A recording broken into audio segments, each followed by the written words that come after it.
প্রথমে হচ্ছে আমি চিকেন ফ্রাইয়ের জন্য লবণ দিয়ে দিচ্ছি। এরপর হচ্ছে লাল মরিচের গুঁড়ো দিয়ে দিচ্ছি।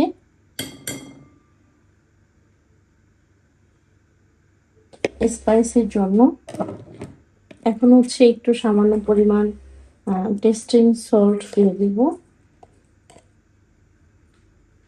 এবং একটু চিনি দিয়ে দিলাম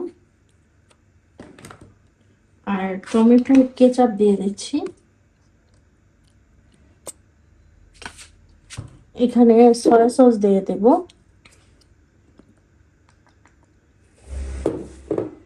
আর দিয়ে দিচ্ছি হচ্ছে দই। তো এখানে আমি প্রায় 3 চামচের মতো দই দিলাম। খুব ভালো করে মিশিয়ে নিচ্ছি।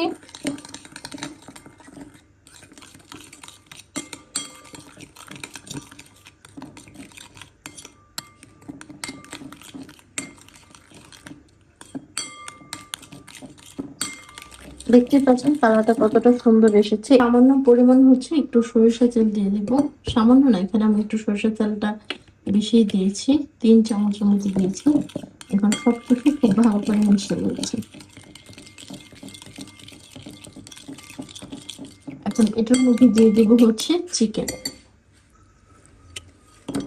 চিকেন দিয়ে দিলাম। চিকেন দিয়ে খুব ভালো করে হচ্ছে মিশিয়ে নেব।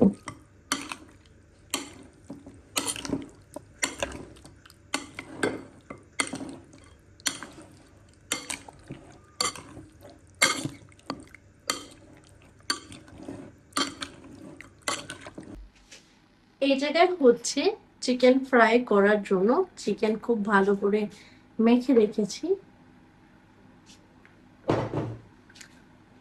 দেখতেই পাচ্ছেন চিকেনের কালারটা কি সুন্দর এসেছে,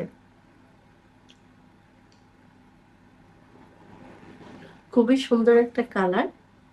তো যাই হোক, এখন হচ্ছে এগুলো ভেজে নিব ডুবা তেলে।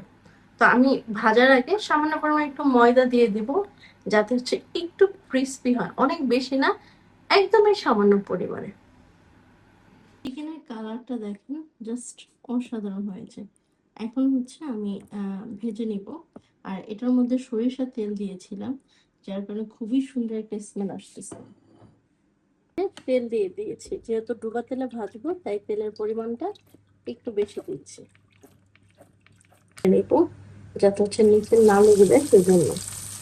দেখেন এইভাবে আমি ময়দা নিয়ে নিচ্ছি, সামান্য একটু কোটিং করে নিচ্ছি, যাতে হচ্ছে নিচে না লেগে যায়। কিন্তু আমি অনেক ধরনের মশলা দিয়েছি, নিচে লেগে যাওয়ার একটা চান্স আছে। আর এটা করলে কিন্তু অনেক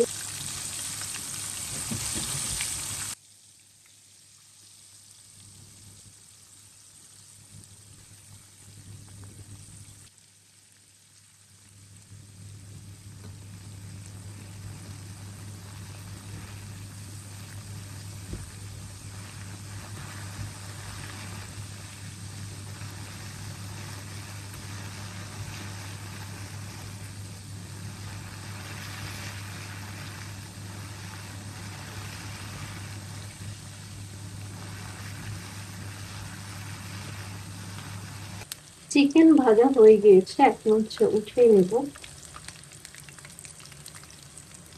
তো আমি একটু কড়া করেই হচ্ছে ভেজেছি, কারণ আমাদের বাসার সবাই খুব কড়া করে চিকেন ভাজলে পছন্দ করে, লাল লাল করে কড়া করে ভেজেছি।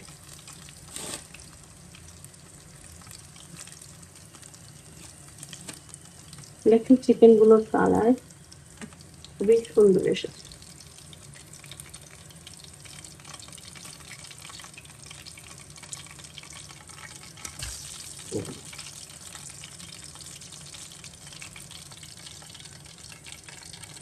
তো আরেক বেজ হচ্ছে আমি চিকেন দিয়ে দিচ্ছি। এটার মধ্যে আমি একটু ময়দা মেখে দিয়েছি।